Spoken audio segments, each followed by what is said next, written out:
Good afternoon, ladies and gentlemen. Thank you all for coming, and thank you to UNHCR for giving me this opportunity to share my story in this special event. I was once a bright young girl who lived in a bungalow house with my family. We had a big lounge where we sat as a family to relax and to talk and share our individual opinions in our discussion. I had friends. We played together. When it was sunset, and we play outdoor games. These games every child loves to play it. But when the night began to settle, we finish our games and we go into our home, our house. I was blessed with beautiful clothes. Back home, my father bought us many beautiful things. I love the nature of life, the beautiful trees and the breeze. The natural foods were all I knew. Life was meaningful, and I had a huge hopes to study in order to fulfill my dreams. We were living in a comfortable life. There was food, and my mother even sponsored kids to go to school. Everybody was living in happiness, peace, love, and it was fun, and everything was wonderful. Then one day, when I was very young, everything changed in a deadly and bloody day that recorded the beginning of the war in Sierra Leone. People were killing each other. The young and old ran for safety. Children were crying for their lives, and parents was nowhere to be found. They witnessed their parents being murdered by the rebels, hands and legs being chopped off. In brutal acts, and victims left in a pool of blood, of their own blood. Houses burned down and gunshots everywhere. It was a terrible experience to see young teenagers being restricted without a choice. As rebel soldiers, young innocent children who had a bright future stolen from them, turned into horrible and pawn of war. Streets become empty, quiet like a graveyard. Animal silence in the street, heavy smokes from the gunfire, and houses on fire. The only loud sound was the rebels, their music, and rejoicing in their action. It was an inhuman, barbaric act. My mother and father knew our life we must escape. After a long journey, we reached Kalea camp, and it was a moment I remember. With joy, UNHCR supplies. The refugee with tent, granite oil, maize, and a blanket. The only thing we saw otherwise were refugees and bushes. In this unfriendly environment, there was no building, only the tent and people. The camp was sad because of the experience. There seems to be little hope for the future. We had to do our best to survive, and not long after arriving, I was ill, shivering, and my teeth were chattering. Even though we were cared for in the camp, my family thought it was not safe for me there. So we walked long to Fort Carrier, the city of Fort Carrier, the town, a long walk from the camp. My auntie Kadiatu accompanied me despite the fact that her home was already full of people, and she helped me to recover. When I was 10 years old, my family was told they would be moving to Australia. I was told Australia was the last continent on Earth.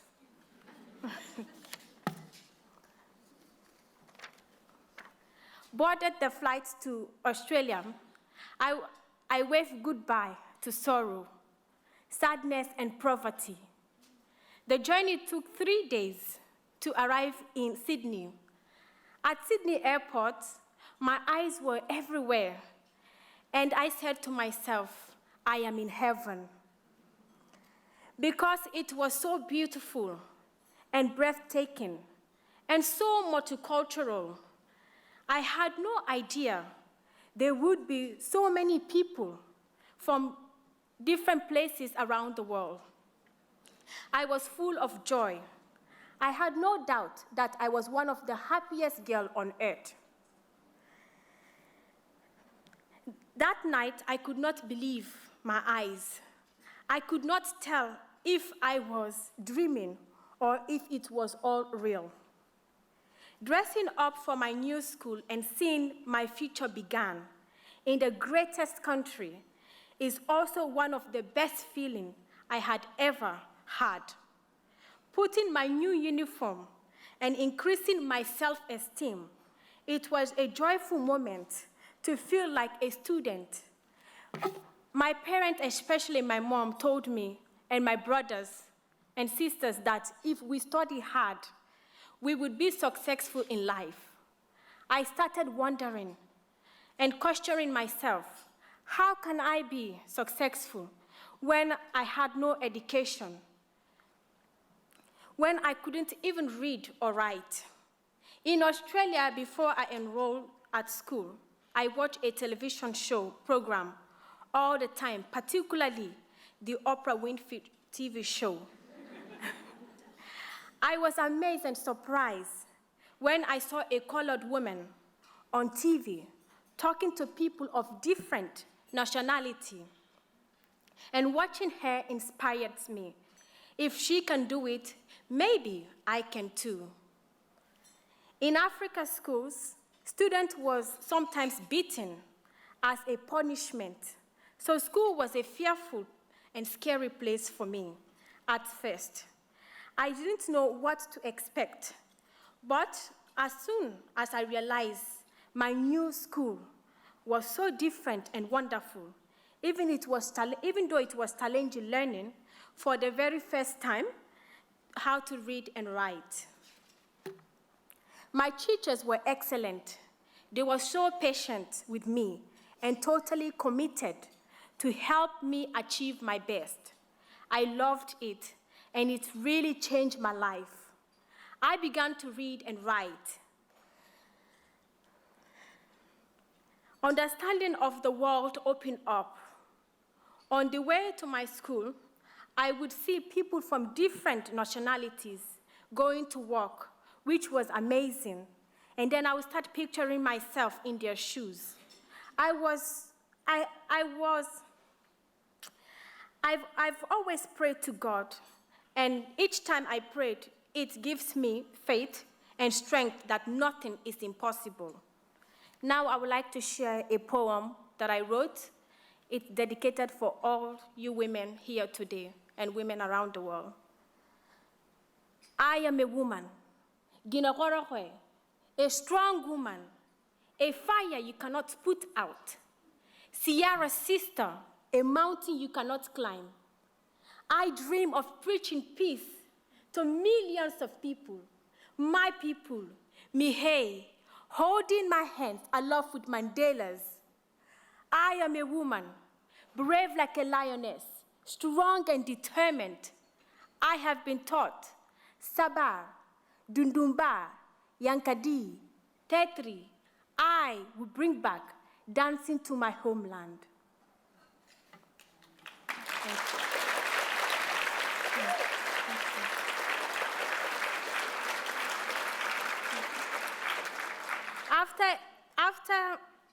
A year after I arrived in Australia, I started having nightmares. At night, I could not sleep, and my eyes stayed open. I would cover my head with my blanket. My body would be shaking. I could not bear to stay home alone during the day or at night.